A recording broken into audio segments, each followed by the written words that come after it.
సత్యనారాయణ స్వామి వారి యొక్క వ్రతం చేసే విషయంలో ఎప్పుడూ కూడా ఇలాంటి తప్పులు అనేవి చేయకూడదు. సత్యనారాయణ స్వామి వ్రతానికి మనం కొంతమందిని పిలుస్తూ ఉంటాము. ఒక్కొక్కసారి కొంతమంది మనకిష్టం ఉండరు, పిలవకుండా ఉంటాము. లేదా చేత కాదు, కొంతమందినే పిలుచుకుంటాం, మరికొందరిని పిలము.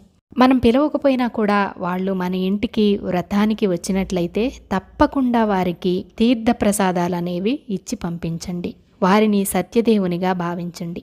లేకుంటే స్వామివారి ఆగ్రహానికి కారణమవుతామని స్వామివారి కథల్లోనే ఉంటుంది కదా. అలాగే ఈ వ్రతం అనేది ఎక్కడ జరుగుతున్నా సరే, మనల్ని వాళ్ళు పిలవకపోయినా సరే, మనకు తెలిసినట్లయితే మనం చక్కగా వెళ్ళి వ్రతం చూసి తీర్థప్రసాదాలు అనేవి తీసుకోవచ్చు.